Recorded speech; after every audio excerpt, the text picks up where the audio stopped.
Here come the Capitals. He's in alone. A shot. And a goal! Bondra gets number 5. Alexander Ovechkin.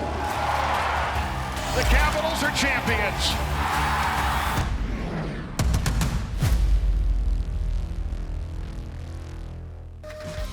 When you look at Rod Langway's career, he had tremendous success in Montreal. He had won a Stanley Cup.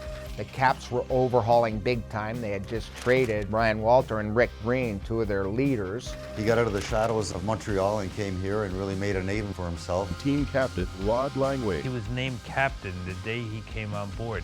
If you want a hard-working team, follow Rod Langway. I've played with very, very few players that ever worked as hard as Rod Langway. I was just in awe of him. He'd always go, "Hey kid, let's go." And I followed him around like a puppy.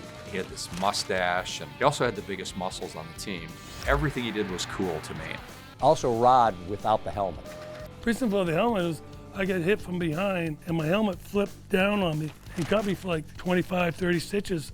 Couldn't put the helmet back on, would have cut it again. So I took the helmet off, never put it back on. And Langway is really going to town now.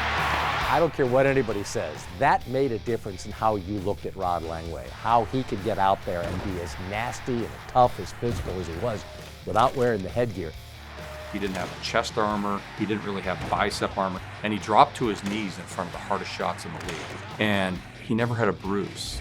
Number 5, Captain Rod Langway. Rod Langway was the cornerstone of the defense when he came here. Langway taking out 2 Nordiques in the corner. He had to have that anchor, that shutdown defenseman back there.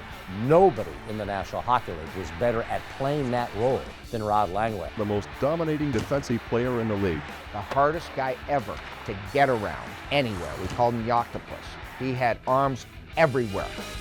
I watched him play in the peak of his career. I was his teammate, and I could see it firsthand. Then when I move on and get traded, I have to play against Rod Langway. Even if you got by him, there'd be something. There'd be a stick, there'd be a hand, there'd be a glove. He'd be whacking you like you just never really got by him. Played against Bobby Orr, to Wayne Gretzky, Mario Lemieux, all the best. And Rod could neutralize those types of players. The Secretary of Defense came out to a Caps game.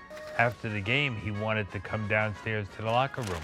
And he came and got introduced to everybody, and I think I might have been the last one. I said to the Secretary of Defense, "I'd like you to meet our Secretary of Defense." There's 2 Secretary of Defense next to each other, and somehow that stuck.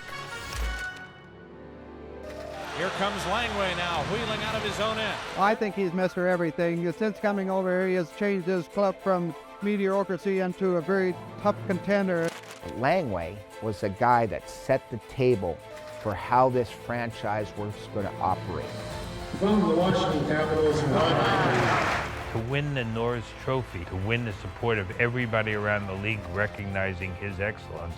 That, to me, just set him apart and put him into another planet. The winner is Rod Langway.